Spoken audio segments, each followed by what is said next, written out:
Okay okay. ప్రభు స్తోత్రం కలుగును గాక. మనం వాక్య భాగాన్ని చదువుకొని మన దేవుని యొక్క వాక్యంలోకి వెళ్దాం. లేవియా కాండము మొదటి అధ్యాయము. అందరూ కూడా బైబిల్ ఓపెన్ చేసి లేవియా కాండము మొదటి అధ్యాయము మొదటి నుంచి ఒక 3 వచనాలు చదువుకుందాం. యెహోవా మోషేను పిలిచి ప్రత్యక్షపు గుడారములో నుండి అతనికి ఎలాగ సెలవిచ్చెను, నీవు ఇశ్రాయేలీయులతో ఇట్లనుము, మీలో ఎవరైనాను యెహోవాకు బలి అర్పించినప్పుడు గోవుల మందలలో నుండి గాని, గొర్రెల మందలలో నుండి గాని, మేకల మందలలో నుండి గాని దాన్ని తీసుకొని రావాలను. అతడు దహన బలి రూపముగా అర్పించినది గోవులలోనిదైన ఎడల నిర్దోషమైన మగదాన్ని తీసుకొని రావాలను. తాను యెహోవా సన్నిధిని అంగీకరింపబడినట్లు ప్రత్యక్ష గుడారం యొక్క ద్వారమునకు దానిని తీసుకొని రావాలను. ప్రార్థన చేసుకుంటాం.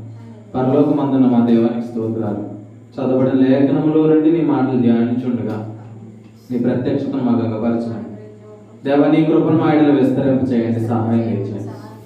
దేవ తండ్రి, మరుగై ఉన్న నీ జీవవాకులు మాకు నేర్పించి మా హృదయాన్ని ఆదరించమా. మా ప్రాణప్రియుడు రక్షకుడైన యేసుక్రీస్తు నామములో ముందు కొనసాగుతున్నాం మా కన్న తండ్రి, ఆమేన్. చూడండి, లేవియా కాండంలో మనం చదువుకున్న వాక్యాన్ని మరలా ఒక మాట చదువుతున్నాను. చూడండి, లేవియా కాండం మొదటి వచనం. యెహోవా మోషేను పిలిచి ప్రత్యక్ష గుడారం నుండి అతనికి ఎలాగూ సెలవిచ్చెను, నీవు ఇశ్రాయేలీయులతో ఇట్లను. ఆయన ఎవరితో మాట్లాడుతున్నాడు? మోషేతో మాట్లాడుతున్నాడు. ఎవరితో మాట్లాడమని అని అంటే ఇశ్రాయేలీయులను తన ప్రజలతో మాట్లాడమని కొన్ని సంగతులు ఆయన ఇస్తున్నాడు. ఎవరితో చెప్పండి, అందరూ చెప్పండి. ఎవరితో? ఎవరికి చెప్పాలి? ఇవన్నీ ఇశ్రాయేలీయులతో చెప్పాలి. ఏంటి అని అంటే అక్కడ ఒక ప్రాసెస్ చెప్తున్నారు అనమాట. ఏంటి ఆ ప్రాసెస్ అని అంటే ఒక బలి కార్యం గురించి ఆయన మాట్లాడుతున్నారు. ఏ కార్యం? బలి కార్యం. ఏం చేయాలి అని అంటే బలి ఇవ్వడం ద్వారా 3వ వచనం చదవండి ఎవరైనా. అతడు దహన బలి రూపముగా అర్పించినది గోవులలోనిదైన ఎడల. ఇక్కడ ఒక బలి గురించి ఆయన మాట్లాడుతున్నాడు. ఆ బలి ఏంటంటే దహన బలి. చూడండి, ఏ బలి ఇది? దహన బలి. ఎవరైనా ఇశ్రాయేలీయులను ప్రజలు ఎవరైనా పాపం చేస్తే మీరు గొర్రెలలోనిది కానీ, ఎద్దులలో నుండి కానీ, మేకల్లో నుండి కానీ ఏదైనా ఒక నిర్దోషమైన దానిని ప్రత్యక్ష గుడారపు ద్వారం నందు తెచ్చిన తర్వాత యాజకుడు ఏం చేస్తాడు? అతని పక్షాన ఏం చేస్తాడు? యాజకత్వము ఆ పని జరిగిస్తాడు. జరిగించినప్పుడు ఎందుకు యాజకుడు చేస్తున్నాడు అని అంటే అక్కడ ఒక మాట ఉంది. ఏంటి? తాను యెహోవా సన్నిధిని అంగీకరింపబడినట్లు అనే మాట ఉంది. బలికారం దేనికి? చెప్పండి, అందరూ చెప్పండి. బలికారం దేనికి? యెహోవా సన్నిధిని అంగీకరింపబడినట్లు అనే మాట చూడండి. అంటే ఎవరు అంగీకరింపబడాలి? ఎవరైతే పాపం చేశారో వాళ్ళు అంగీకరింపబడాలి. వాళ్ళ కోసమే ఆ బలికారం జరుగుతుంది. చూడండి, యెహోవా సన్నిధిని అంగీకరింపబడాలి అనే మాట మనం చూస్తున్నాం. ఇప్పుడు మామూలుగా దహన బలి అని అంటే ఏమి ఉండాలి? చెప్పండి. దహన బలి అంటే ఏముండాలి? బలి పశువు ఉండాలి, వేరు అగ్ని ఉండాలి, ఇంకా కట్టెలు ఉండాలి, ఇంకేముండాలి? ఆహారం కూడా ఉండాలి. అంతేనా? ఇంకేం కావాలా? చూడండి, బలి అర్పించేటప్పుడు ముఖ్యంగా బలి పశువు ఉండాలి. ఆది కాండంలో ఇస్సాకు ఏమన్నాడు? తండ్రి, నీ నిప్పును అబ్రహాము దహన బలిని అర్పించడానికి ఎక్కడికి వెళ్ళాడు? మోరియా దేశానికి వెళ్ళినప్పుడు అక్కడ ఇస్సాకు అడుగుతాడు ఏమని? తండ్రి, నిప్పును కట్టెలు ఉండదు కానీ బలి పశువు ఎక్కడ అంటే ముఖ్యమంది ఏంటి? బలి పశువు ముఖ్యం, అంతే కదా. దహన బలిలో ఏం ముఖ్యం? బలి పశువు ముఖ్యం. సో ఇప్పుడు ఆ వ్యక్తి బలి పశువుని కూడా ఎలాంటిది ఎంచుకోమంటున్నాడు అని అంటే నిర్దోషమైన దానిని ఎంచుకోండి. నేను కూడా ఇలా అంటున్నాను ఏంటంటే దేవుని సన్నిధిని మనం అంగీకరింపబడినట్లు అనే మాటలు మనం చూస్తున్నాం. ఈరోజు మనం దేవుని సన్నిధిలో ఉన్నాం. నిజంగా దేవుని సన్నిధిలో మనం అంగీకరింపబడిన వారమైనా అని అంటే క్రొత్త నిబంధన నుంచి మనం కొన్ని విషయాలు మనం ధ్యానం చేస్తాం. ఏంటి అని అంటే ఒకసారి చూడండి, హెబ్రీయులకు రాసిన పత్రికలో ఒక మాట చూద్దాం రండి, మరలా మనం అక్కడికి ప్రవేశిద్దాం. హెబ్రీయులకు రాసిన పత్రిక 10వ అధ్యాయము 22వ వచనం చదువుకుందాం. హెబ్రీయులకు రాసిన పత్రిక 10వ అధ్యాయం 22వ వచనం. మనస్సాక్షికి కల్మషం తాచుకుంటున్నట్లు ప్రోక్షింపబడిన హృదయముల గలవారును నిర్మలమైన ఉదకముతో స్నానం చేసిన శరీరములు గలవారునై ఉండి విశ్వాస విషయంలో సంపూర్ణ నిశ్చయత కలిగి యథార్థమైన హృదయముతో మనం దేవుని సన్నిధానములకు చేరుదము. చూడండి, యథార్థమైన హృదయంతో మనం ఎక్కడ చేరాలి? దేవుని సన్నిధానములకు చేరుదాం. అంటే ప్రభు ఇప్పుడు మనల్ని ఆయన సన్నిధిలో ఎట్లా నిలబెడుతున్నాడు అంటే యథార్థముగా నిలబెడుతున్నాడు. చూడండి, పాత నిబంధనలో యథార్థంగా నిలబడాలంటే ఏ బలి పశువు అని అంటే ఎద్దులలోనిది కానీ మేకలలోనిది కానీ గొర్రెలోనిది కానీ తెమ్మన్నాడు.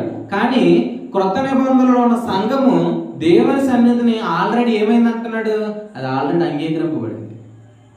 చూడండి, అంగీకరింపబడింది. ఎలా అంగీకరింపబడింది అని అంటే పైన 14వ వచనం, ఒక్క అర్పణ చేత ఈయన పరిశుద్ధపరచబడే వారిని సదాకాలమునకు సంపూర్ణంగా చేసి ఉండడం ద్వారా. ఎట్లాగా మన దేవుని సన్నిధిని అంగీకరింపబడడానికి కారణం ఏంటి? ఒక్క బలిని ఆయన అర్పించడం ద్వారా. ప్రభు అయిన యేసుక్రీస్తు శిలువ మీద అందరి పక్షాన్ని అర్పించబడటం ద్వారా మనం ఇప్పుడు దేవుని సన్నిధిలో మనం కూర్చోవడానికి మనం అంగీకరించబడ్డాం. దేవుడు అంగీకరించాడు. కారణం ఏంటంటే ప్రభు యొక్క రక్తాన్ని పట్టుకుని ఆయన పరిశుద్ధ స్థలంలో మన పక్షాన దేవునికి కనబడుతున్నాడు. ఇప్పుడు దేవుడు మన పక్షాన్ని అర్పించబడ్డాడు కదా, సంఘము పక్షాన ఆయన అర్పించబడ్డాడు. ఇప్పుడు దహన బలిపీయటానికి ఏముండాలి అన్నాడు? దహన బలికి ఏముండాలి? బలి పశువు ఉండాలి, కట్టెలు కూడా ఉండాలి. ఇప్పుడు బలి పశువును అర్పించేటప్పుడు లేవే కాండంలో ఏం చెప్పారు చూడండి.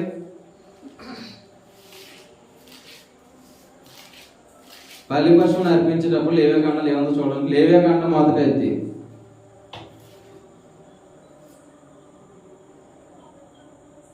6వ వచనం. లేవే కాండం మొదటి 6వ వచనం. అప్పుడతడు దహన బలి రూపకమైన ఆ పశు చర్మమును ఒలిచి దాని అవయములను విడదీసిన తర్వాత యాజకుడైన అహరోను కుమారులు బలిపీఠం మీద అగ్ని ఉంచి ఆ అగ్ని మీద కట్టెలను చక్కగా పేర్చవలను. ఏమంటున్నాడు ఆయన?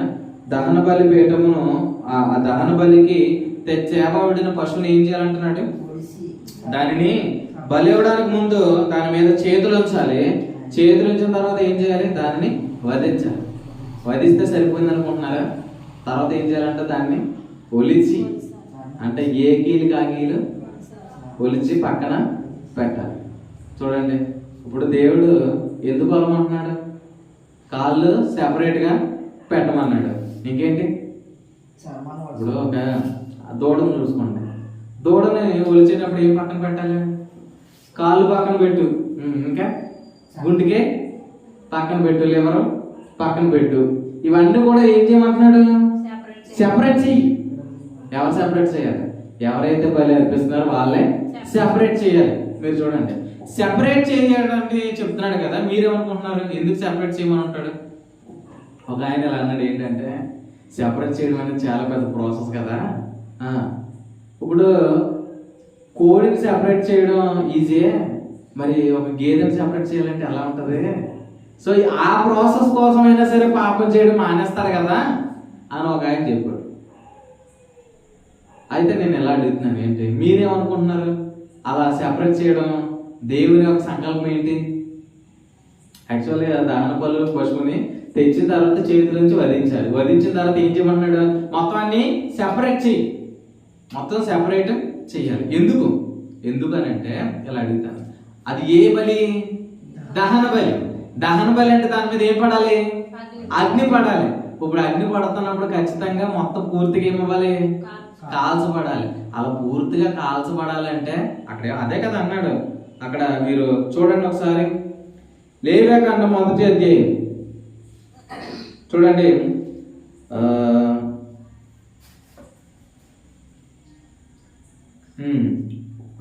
12వ వచనం. దాని అవయవములను దాని తలను క్రొవ్వును విడదీసిన తర్వాత బలిపీఠం మీద ఉన్న అగ్ని మీది కట్టెలపైని చక్కగా పేర్చాలంటున్నాడు. అంటే కాల్చబడేటట్లు దాన్ని ఎలా పేర్చమన్నాడు? విడదీసినవన్నీ చక్కగా ఇప్పుడు పేర్చండి. ఎందుకంటే 13వ వచనం చివరి మాట చదవండి. అది దహన బలి అనగా యెహోవాకు ఇంపైన సువాసన గల హోమము. అంటే దేవుడు అంగీకరించాలంటే అదేమవ్వాలి? పూర్తిగా కాల్చబడాలి. పూర్తిగా కాల్చబడాలంటే ఏం చేయాలి? వాటిని అన్నిటిని కూడా సెపరేట్ చేయాలి. అంటే పూర్తిగా కాల్చబడినప్పుడే ఏం జరుగుతుందని అంటే అది యెహోవాకు ఇంపైన సువాసన గల హోమం అవుతుంది. సగమే కాల్చబడుతుంది. ఇప్పుడు మొత్తం కాలి తలకే కాలేదు అనుకోండి, అదే యెహోవాకు ఇంపైన హోమమేనా? కాల్చబడితే ఎలా కాల్చబడాలి? ఇప్పుడు ఉడికి ఉడకంది మీకు పెట్టారు, మీకు ఎలా ఉంటుంది చెప్పండి? ఉడికి ఉడకంది పెడితే ఎలా ఉంటుంది? తింటారు మీరు? ఒక తింటే ఏం జరిగిద్ది? డాక్టర్ గారు ఉన్నారు ఇక్కడ, ఆవిడ తెలుసు. తింటే ఏం జరిగిద్ది? కడుపు అంతా పాడైపోద్ది అనమాట. అరగదు. అది ఉడికి ఉడకనేది అరగదు. దేవుడు కూడా ఏమన్నాడు? అది సంపూర్ణంగా కాల్చబడాలి. సంపూర్ణంగా కాల్చబడాలి. నేను కూడా ఇలా అంటున్నాను, అది సంపూర్ణంగా కాల్చబడినప్పుడే ఏం కలిగిద్దో తెలుసా? యెహోవాకు ఇంపైన సువాసన గల బలి అవుతుంది. నేను కూడా ఇలా చెప్తున్నాను ఏంటంటే, మన కొరకు అర్పింపబడిన ప్రభు అయిన యేసుక్రీస్తు శిలువ మీద ఆయన సంపూర్ణంగా కాల్చబడ్డాడు. ఇప్పుడు ఇలా అడుగుతాను, ఇప్పుడు దహన బలి పశువుని చక్కగా పేర్చమన్నాడు కదా కట్టెలు గట్ట. మీరు ఆలోచన చేయండి. ఇప్పుడు దహన బలి పశువు మీద ఆ యొక్క జంతువుని పెట్టినప్పుడు ఎంత అగ్ని పడాలి దాని మీద? యాక్చువల్గా ఎంత అగ్ని పెడితే అది కాలుతుంది? దానికి ఎంత కావాలంత అంత పడాలి, అంతే కదా. దానికి ఒక కొలత చెప్పాడు. నిర్గమాకాండం 30వ అధ్యాయం చూడండి.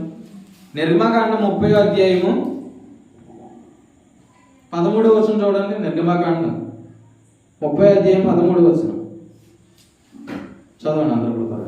నిర్గమాకాండం 30వ అధ్యాయం 13వ వచనం.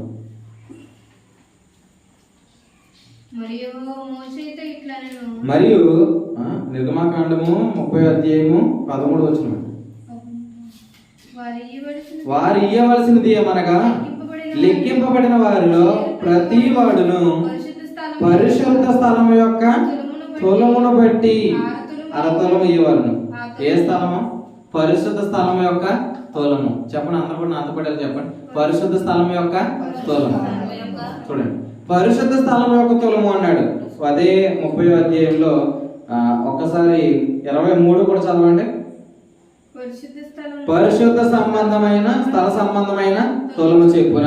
అంటే ఎంత అగ్ని పడాలి అని అంటే ఆ వ్యక్తి పరిశుద్ధ స్థలానికి అంగీకరింపబడాలంటే ఎంత అగ్ని పడాలి? అంత అగ్ని పడాలి. అంత అగ్ని పడాలంటే ఏం చేయాలి? అంత అగ్ని పడాలంటే ఏం చేయాలి? దేవుడే చెప్తున్నాడు ఏంటంటే అంత అగ్ని దాని మీద పడేటట్లు ఆయన చేస్తాడు. అంటే మీరు చూడండి, ప్రభు ఇలా అంటున్నాడు ఏంటంటే మనం దేవుని సంఘాన్ని అంగీకరింపబడాలి అని అంటే పరిశుద్ధ స్థలంలో ఎంత పరిశుద్ధత ఉందో అంత పరిశుద్ధత మన యోగ్యులము కావాలి. నేను ఇలా చెప్పనా, యేసుక్రీస్తు మీద ఆయన ఉగ్రత పడింది. యాక్చువల్గా పాపం చేసిన వ్యక్తి మీద దేవుడు ఎలా ఉన్నాడు? దేవుడు ముఖ కలిగిలు ఎలా ఉంటాయి? అప్పుడు కోపం ఉండి ఎలా ఉంటారు? దేవుడు కూడా పాపం చేసిన వ్యక్తి మీద ఎలా ఉంటాడు? ఇలా కళ్ళు ఎలా చేస్తాడన్నమాట. కొన్ని పిక్చర్లో కూడా ఎలా ఉంటాయి?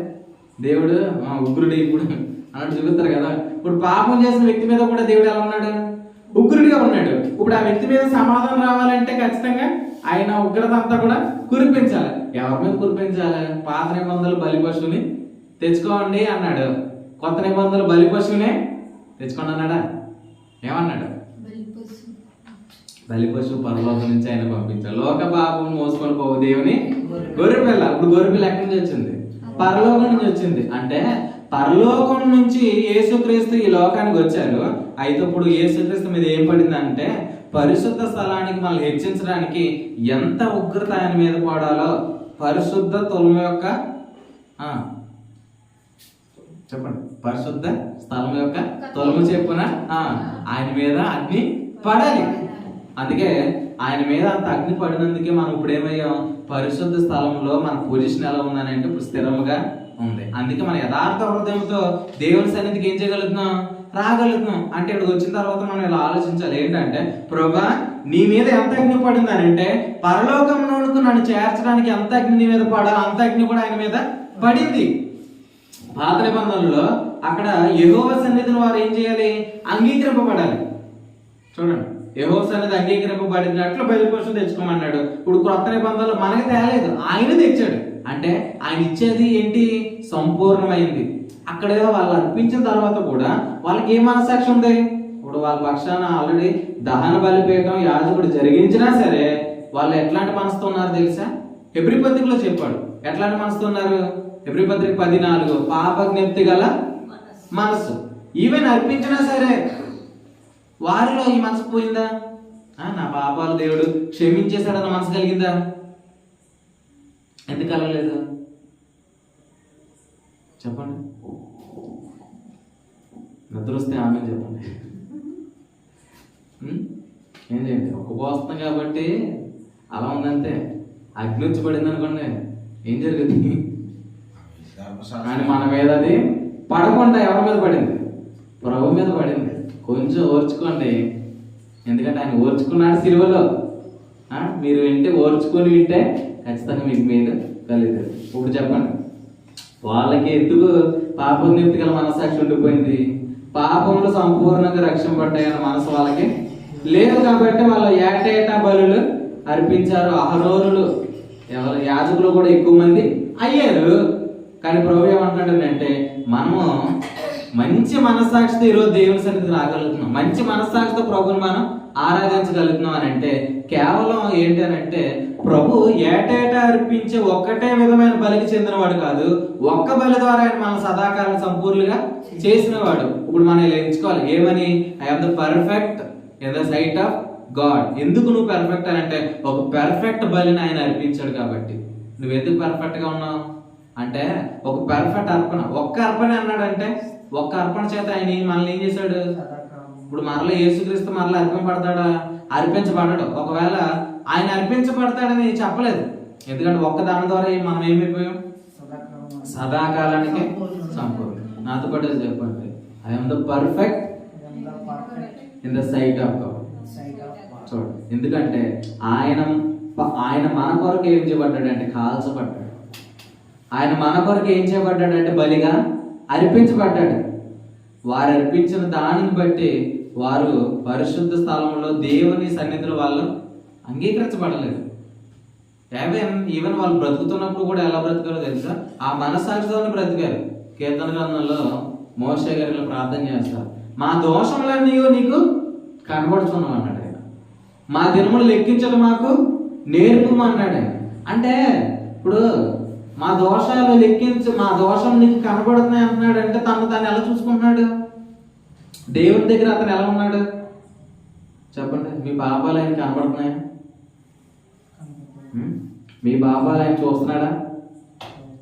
మోషే గారికి కనబడుతున్నట్టు తెలుసా? ఇప్పుడు మోషే గారు ఇలా నా దోషాలు కనబడుతుందంటే కనబడుతున్నాయి కాబట్టి వాళ్ళు ఏం చెప్తున్నారు? ఇలా అన్నాడు దావీదు గారు, ఏమని? నీ ఉగ్రత మా మీద బరువుగా ఉన్నది. అంటే ఇంకా యేసుక్రీస్తు నమ్మిన తర్వాత కూడా మనకి ఎందుకు బరువు అనిపిస్తుందో తెలుసా? అది పర్ఫెక్ట్ బలి అని మనం దానిని నమ్మలేకపోవడం ద్వారానే మన లైఫ్ కూడా మనకి ఏమవుతుంది? బరువు అనిపిస్తుంది. చూడండి, ప్రభు ఇలా చెప్తున్నాడు ఏంటంటే అది సంపూర్ణంగా కాల్చబడినట్లు దేవుడు కార్యక్రమాన్ని జరిగించాడు. చూడండి, ఇప్పుడు బలి పశువుని అర్పించినప్పుడు గాలి లేదనుకోండి, ఏం లేదు, గాలి లేకపోతే మండుతుందా? మండకపోతే కాలుతుందా? కాలకపోతే అంగీకారం పడతాడా? అంటే ఇప్పుడు గాలి కూడా ఏం చేస్తుంది? దానికి సహాయకరవుతుంది. అందుకే అహరోనులు ఏం చేశారు? కట్టెలు చక్కగా పేర్చారు. కట్టెలు చక్కగా పేర్చకపోతే ఏం జరుగుతుందండి? మండదు. ఆక్సిజన్ లేదనుకోండి పొయ్యి మండదు. నిప్పు ఉండాలంటే ఖచ్చితంగా ఏముండాలి? కట్టెలు ఉండాలి, నిప్పు ఉండాలి, గాలి కూడా ఉండాలి. అందుకే దేవుడు ఎలా అంటున్నాడు ఏంటంటే, యేసుక్రీస్తు శిలువ మీద అర్పించబడినప్పుడు ఆయన చనిపోయాడు.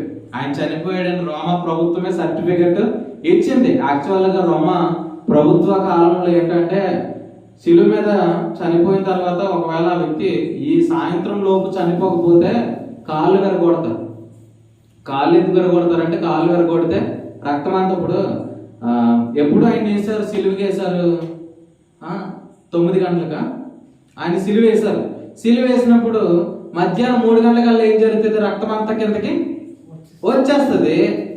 ఇప్పుడు కాళ్ళు విరగొడితే ఏం జరుగుతుంది? రక్తం అంతా బయటికి పోయి ఆయన చనిపోతాడు. కానీ యేసుక్రీస్తు విషయంలో ఏం జరిగిందో తెలుసా? ఆయన కాళ్ళు, ఆయన ఎముకల్లో ఒక్క ఎముక కూడా విరువబడదు అని లేఖనం చెప్పబడినట్టుగా ఆయన చనిపోయాడు. రోమ ప్రభుత్వం బల్యముతో పక్కలో పడిచింది. అంటే నేను ఎలా అడుగుతున్నాను? మన ప్రభు సంపూర్ణంగా కాల్చబడ్డాడు, ఆయన అర్పించబడ్డాడు. ఈరోజు మనం ఒక విషయాన్ని నమ్మాలి ఏంటంటే, ఎస్, నా పక్షాన నా ప్రభు సంపూర్ణంగా అర్పించబడ్డాడు. పాత నిబంధనలో ఆ బలిపశువు నా పక్షాన అర్పింపబడిందని నమ్మితే ఆ వ్యక్తి ఎట్లా ఉంటాడు? సమాధానంగా ఉంటాడు. చూడండి, కానీ నేను ఎలా చెప్పనా? యేసుక్రీస్తు అర్పించబడింది మన జీవితంలో పాపములు తీసివేయడం కోసం మాత్రమే కాదు. దేనికోసం అని అంటే ఎలా చెప్పాడు? పేతురు రాసిన మొదటి పత్రిక 2:24 చదవండి, అందరూ చదవండి.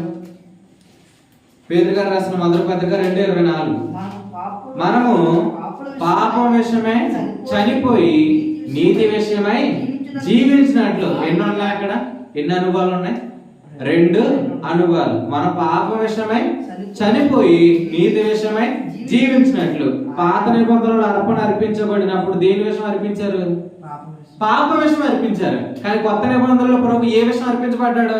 పాపం విషయం మాత్రమే కాదు, తర్వాత జరగబోయే నీతి విషయంలో జీవించినట్లు కూడా. ప్రభు స్తోత్రం కలుగును. ఈరోజు మీరు జీవించాలని ప్రభు కోరుకున్నాడు కాబట్టి ఆయన ఇలా చెప్పాడు. నేను ఎలా చెప్పనా? ఆయన మన పాపముల విషయమే చనిపోలేదు, పాపముల విషయం మాత్రమే చనిపోలేదు, మనం జీవించాలని కూడా ఆయన ఏం చేయబడ్డాడు? సంపూర్ణంగా కాల్చబడ్డాడు. ఇప్పుడు మనం చూస్తుంది ఎవరిని? సంపూర్ణంగా కాల్చబడిన ప్రభు అయిన యేసుక్రీస్తు. ఆయన అర్పించబడ్డాడు.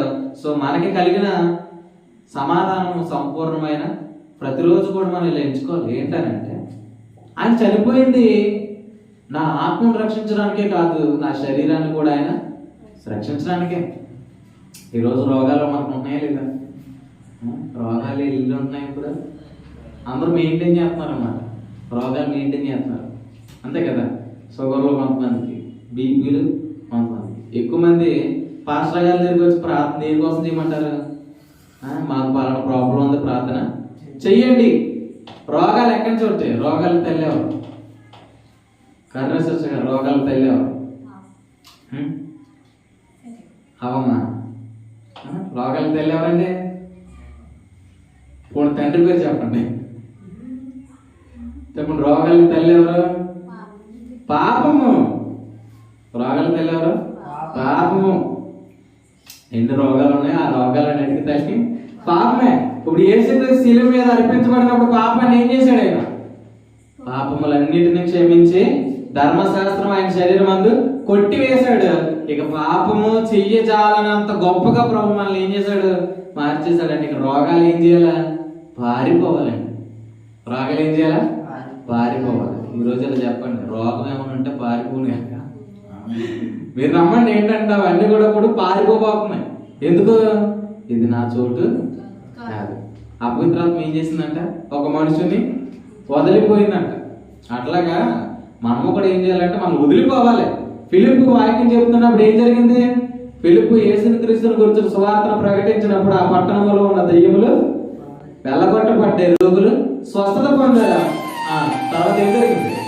ఆ పట్టణంలో మిగులు సంతోషం. అదే మీ యొద్దనున్న ఆ యొక్క ఏదైతే రోగాలు ఉన్నాయో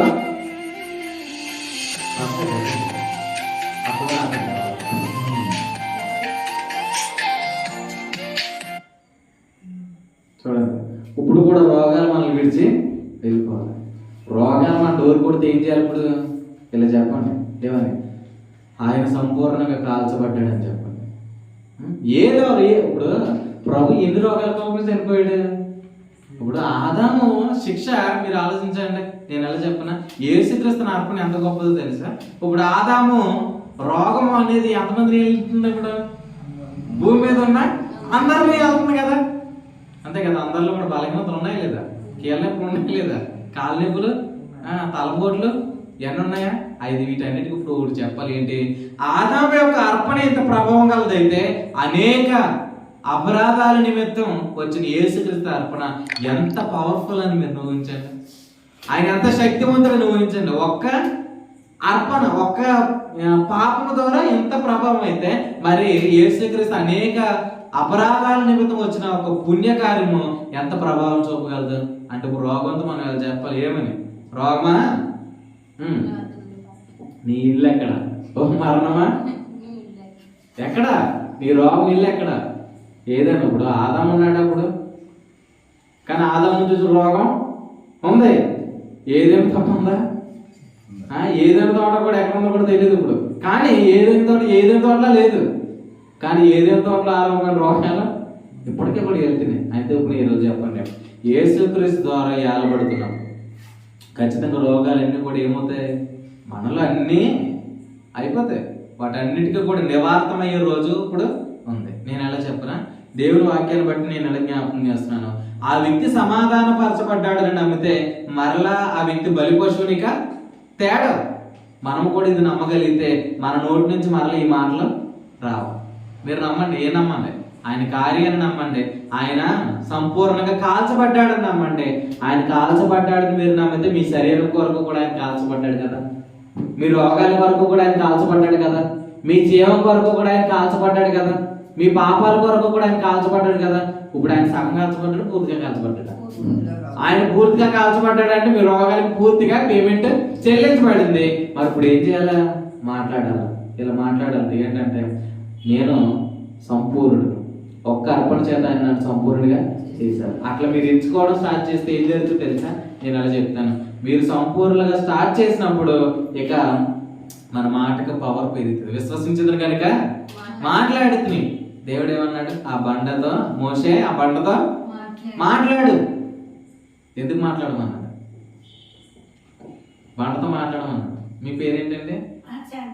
శాంతమ్మ గారు. బండతో ఎందుకు మాట్లాడమన్నారు దేవుడు? బండ వింటది కాబట్టి. కరుణ గారికి కలిగిన ప్రత్యక్షత, ప్రభుత్వం. చెప్పండి, బండ వింటది. ఇంకా జోసఫ్ గారు మీ వంతు వచ్చింది. విజయ్ గారు చెప్పండి, దేవుడు మాట్లాడమన్నాడు. ఎందుకు మాట్లాడమన్నాడు? ఆల్రెడీ దేవుడు బండను ఏం చేశాడు? వాటర్తో నింపేశాడు. ఇప్పుడు ఏం చేస్తా చాలు బండతో మాట్లాడు. కొంతమంది కొట్టేస్తున్నారండి కసిగా. నువ్వు రోగాలతో మాట్లాడంటుంటే మరలా యేసుక్రీస్తు దగ్గరికి వచ్చి ఏం చేస్తున్నారు? తగ్గించు ప్రభువా, తగ్గించు ప్రభువా అంటారు. అంటున్నారు లేదా? చూడండి, ఆయన ఆల్రెడీ వెల చెల్లించేస్తే ఇప్పుడు మనం చేయాల్సింది ఒకటి ఏంటి? మాట్లాడితే గొప్ప కార్యాలు. ఆయన ఏమన్నాడు? ఆయన ఈ కొండతో మాట్లాడు, నువ్వు సముద్రంలో పడును కాకంటే అది పడతా. నువ్వు చెప్తే నిన్న ఆయన చెప్తే నింటదంటది. అది లేదు. ఆయన ఎట్టివాడు మనం ఈ లోకంలో. మన మాటకి కూడా ఏముంది? పవర్ ఉంది. విశ్వసించి మాట్లాడితే గొప్ప కార్యాలు జరిగితే. కొంతమంది మనల్ని నోరు మూసేయాలని ప్రయత్నాలు చేస్తున్నారు. ప్రభు అర్పింపబడిన తర్వాత కూడా మనం నోరు మూసుకున్నామంటే నువ్వెంత అవివేకుడు. గలతీ పత్రికలు ఏముంది? గలతీకి రాసిన పత్రికలు, కొరింథీ పత్రికలు ఉన్నారంటే కొంతమంది ఏంటి? వాళ్ళు మాట్లాడతలేదు. వాళ్ళు ప్రభు శరీరం వివేచిస్తలేదు. అందుకే కొరింథీకి రాసిన పత్రిక 11:23 ఏముంది? మీలో కొంతమంది బలహీనులుగా ఉన్నారు, కొంతమంది రోగులుగా ఉన్నారు, కొంతమంది చచ్చిపోతున్నారు. ఎందుకు ఇంకా వాటిని జయించలేకపోతున్నారు రోగాలు? ఎందుకు ఇంకా జయించలేకపోతున్నారు బలహీనతలు? చర్చకి రమ్మంటే ఏం చూపిస్తారు? బలహీనతలు మాకు చూపిస్తారు కొంతమంది. ఇదిగో యేసుక్రీస్తు గాయాలు చూపించినట్టుగా బలహీనతలు చూపిస్తారు. ఎందుకు? నేను రాలేనండి అన్నందుకు. ఆయన ఏమో మారడానికి చూపిస్తే వీళ్ళు మానేయడానికి చూపిస్తారు. చూడండి, నేను ఎలా అంటాను, వారు మాట్లాడట్లేదు. నేను కూడా కొద్ది బతుకులో అన్నాడు ఏమని విశ్వసించింది కనుక మాట్లాడు. మీరు నమ్మితే మాట్లాడండి. ఈ రోజు నుంచి వేడుతావు ప్రతి దాంతో, ఆదాము ద్వారా కలిగిన ప్రతి నష్టంతో మీరు మాట్లాడండి. అది మాట్లాడితే ఇప్పుడు ఏం జరుగుతుంది? సమస్తం రీస్టోరేషన్ అవుతుంది. నేను ఎలా చెప్పిన, మన్నా కన్నా ఇది చాలా మిన్నా. చూడండి, మన్నా తిన్నాక కూడా వాళ్ళు ఏమైపోయారు? వాళ్ళు చచ్చిపోయారు. కానీ దేవుడు ఎలా అంటున్నాడు, నా ఈ శరీరం తినేవాడు మరలా చనిపోడు. ఓ మాట చెప్పనా, ఇది ఎందుకు ఇస్తున్నాడు తెలుసా? ఆయన శరీరం కాల్చబడిన ఆయన శరీరాన్ని ఎందుకు ఇస్తున్నాడు తెలుసా? చూడండి, ఆల్రెడీ దీన్ని కాల్చారు కదా. చూడండి, ఇది ఎందుకు ఇస్తున్నాడు తెలుసా? యోహాను సువార్తలో చూడండి.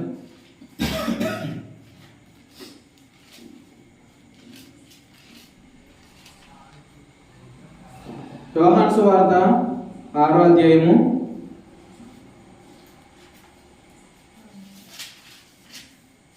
50వ వచనం. యోహాను సువార్త 6వ అధ్యాయం 50వ వచనం. దీనిని తినువాడు చావకుండునట్లు పరలోకం నుండి దిగి వచ్చిన ఆహారం ఇదే. ఎందుకు వచ్చిందంట? అది చావకుండునట్లు. చూడండి, మరలా ఇంకో మాట అక్కడ కింద చదువుతాం. 57వ వచనం చివరి మాట చదవండి. తినువాడును నా మూలముగా జీవించినట్లు. ఇలా చెప్పండి, ఆయన శరీరం ఎందుకు వచ్చింది? చావకుండానట్లు జీవించినట్లు. ప్రభు స్తోత్రం. చావకుండానట్లు జీవించినట్లు. మనం ఏమవ్వకూడదు? చచ్చిపోకూడదు. మనం చచ్చిపోకూడదు అంటే అర్థం ఏంటి? మనం ఇక పాపంలో జీవించడానికి ఇది సమయము కాదు, ఇదే కాలం, కృపాకాలం. కాబట్టి కృపను అప్రమితంగా వస్తున్న కృపను పొందుకున్నవాడు ఖచ్చితంగా ఏమవడు? ఖచ్చితంగా ఆ దేవుని మూలంగా పుట్టినవాడు మరలా చనిపోడనమాట. వాడు నిత్య జీవము గలవాడనమాట. కాబట్టి ప్రభువులు అంటున్నాడు, మీరు చావకుండానట్లు. మన్నా తిన్నా కూడా వాళ్ళు ఏమైపోయారు? చనిపోయారు. కానీ ప్రభు దీన్ని తిన్నవాడు మరలా ఏమవడం? చనిపోడు. చనిపోవడం అంటే ఇక ఆ వ్యక్తి పాపం లేక పడడం. కారణం ఏంటంటే ఆయన శరీరం సంపూర్ణంగా కాల్చబడింది. చూడండి, కాల్చబడిన దాన్ని మనం తినాలి. కాల్చబడినవి కూడా ఉన్నాయి కదా, ఉన్నాయి. ఏంటి కాల్చబడింది? ఏంటంటే ధర్మశాస్త్రం. కాల్చబడింది దాన్ని ఏమన్నాడు? పులి అని రొట్టెలు అన్నాడు, పులిసిన పిండి అన్నాడు. చూడండి, పులిసిన రొట్టెకి పులిసిన పిండికి పులిన రొట్టెకి తేడా ఏంటి?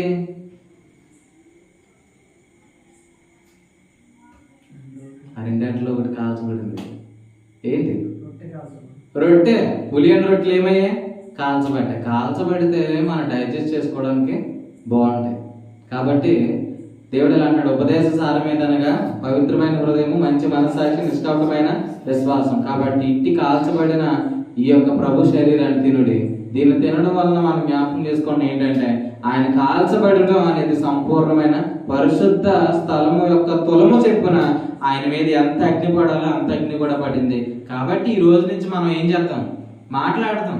అపవాది నోరు మూసేయడానికి మనం ఎప్పుడు కూడా ప్రయత్నాలు చేస్తూ ఉంటాడు. ఇది ఎలాగ జరుగును, ఇది ఎలాగ జరుగును అని అంటాడు. కానీ ప్రభు కార్యం చేయడానికి, జరగడానికే ఆయన ఏం చేశాడంట?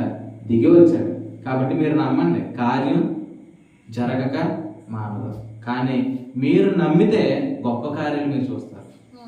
చూడండి, కార్యం చేయడానికి వెంటనే కాదు, త్వరగానే ఆయన చేస్తాడు. మీరు ఆలోచించండి, త్వరగానే ఆయన కార్యము. 12 ఏళ్ల రక్తస్రావ రోగం కలిగిన స్త్రీ ఆయన వస్త్రాన్ని ముట్టిన వెంటనే, చూడండి, వెంటనే అన్నాడు లేదా? అపోస్తల కార్యంలో కూడా ఇలా వెను వెంటనే గొప్ప కార్యాలు జరిగినాయి. వెను వెంటనే. వెంటనే అంటే ఇమ్మీడియట్లీ. అంటే నేను అలా వస్త్రాన్ని ముడితేనే ఇమ్మీడియట్ గా జరిగితే మరి ఆయన శరీరం ద్వారా, ఆయన శరీరం ద్వారా ఖచ్చితంగా ఏంటనంటే ఏ రోగాలేదు, విడుదల లేదు, అన్నిటికీ కూడా దీంట్లో ఏముంది? పరిష్కారం ఉంది. కాబట్టి ఉత్సాహించి మనం ఏం చేద్దాం? దీంట్లో పాల్గొందాం. ఇది మనం మేలు కొరకే ప్రోభించిన జీవాహారం. కాబట్టి వివేచించి తినేవాడు ఏం చేస్తాడు? బలహీనతల్లో ఉండడు, రోగాలలో ఉండడు ఆ వ్యక్తి మృత్యువుని. కొంతమంది దీన్ని వివేచించలేదు అనుకోండి, ప్రభు శరీరం అని వివేచించలేదు అనుకోండి, అది కాల్చబడి దానిగా మనం చూడలేదు అనుకోండి, ఖచ్చితంగా దానిలో ఉన్న యొక్క ప్రభావాన్ని మనము చూడాలి. విశ్వసించకపోయకుండా ఆయన వస్త్రాన్ని ముట్టినా సరే ఆమెకు స్వస్థత కలగదు. మీరు విశ్వసించి ముడితే ఖచ్చితంగా ఈ శరీరం మీ జీవితంలో ఏం జరుగుతుంది అంటే జీవింపజేస్తుంది. అట్టి ప్రభావం మీరు కలుగును కాక. ఆ దహన బలి ద్వారా ప్రభు ఇలా చెప్తున్నారు ఏంటంటే, కాల్చబడిన బలిపశు ద్వారా అది యెహోవాకు ఇంపైన సువాసన గల అర్పణ అన్నాడు. కాబట్టి మన కొరకు ప్రభు ఎలా అర్పించబడ్డాడు? పరిమళ వాసనగా, దేవునికి ఇంపైన సువాసన గల అర్పణగా అన్నాడు అనమాట. కాబట్టి ప్రభువులో దేవుడు ఎవరిని చూశాడంటే ఇంపైన సువాసన గల అర్పణను ప్రభువులోనే చూశాడు. చూడండి, ఇందాక చెప్పబడిన మాట ఎవరికి? ఇశ్రాయేలీలతో అన్నాడు, కానీ సంఘానికి ఇప్పుడు చెప్తుంది ఏంటి? తిను అంటున్నాడు. అక్కడ నువ్వు చెయ్యాల్సింది చెప్పాడు, ఇక్కడ తినవలసింది చెప్తున్నాడు. నువ్వు తిన్నప్పుడు ఏం చేయాలి అని అంటే జ్ఞాపకం ఉంచో, ఇది ప్రభు యొక్క శరీరం. దీన్ని తిని దినమున ఖచ్చితంగా నీ జీవితంలో ఏం జరగబోతున్నట్టు గొప్ప మేలు జరగబోతుంది. అది వివేచిస్తే మనం ఖచ్చితంగా ఎలా ఉంటామంటే ఉత్సాహం కలిగి సాగిపోతాం. అటు కృప ప్రభు మీకు అనుగ్రహించిన కాక ప్రార్థన చేసుకుందాం. పరలోకమందున మా దేవానికి స్తోత్రం. సంపూర్ణంగా కాల్చబడిన అర్పణ మీరు మాకు అనుగ్రహించాలని కొంటున్నారు. దేవతండ్రి, పరిశుద్ధ స్థలం యొక్క తొలమ చెప్పున ఆయన మీద అగ్ని పడింది. ఆయన సంపూర్ణ కాల్చబడ్డాడు కాబట్టి ఈరోజు మాకు అన్ని విషయాల్లో విడుదల ఉంది. ఆగమ ద్వారా కలిగిన ప్రతి నష్టానికి కూడా నా ప్రభు విడుదల ఉంది. ప్రభుకు స్తోత్రం. దేవతండ్రి, ఈరోజు మేము చావకున్నట్లు, మేము జీవించినట్లు మీరు ఇచ్చిన శరీరంకై స్తోత్రాలు ప్రభా. ఇది పరలోకం నుండి వచ్చిన శరీరం అన్న యాకోబు పత్రికలో. దేవతండ్రి, శ్రేష్టమైన ప్రతి ఈవి, సంపూర్ణమైన ప్రతి వరమును పర సంబంధమైనదై జ్యోతిర్మయుడకు తండ్రి వద్ద వచ్చిన నా ప్రభు ఒక పర్ఫెక్ట్ దానిని మాకు ఇచ్చాడు. మీకు స్తోత్రాలు ప్రభా. ఇశ్రాయేలీయులు అర్పించిన దాన్ని బట్టి వారు సమాధానం పొందలేక సమాధానంగా లేరు, కానీ మేమైతే మా ప్రభు నింపబడిన బండాయిని ఎరిగి ఆయనతో మాట్లాడు కృపను మాకు అనుగ్రహించాలి. మా నోరులు తెరవబడును గాక, మేము మాట్లాడదాము గాక, మాట్లాడడం ద్వారా గొప్ప కార్యాలు చూచుదాము గాక. ప్రభు అట్టి కృప మీరు మాకు అనుగ్రహించండి నా తండ్రి.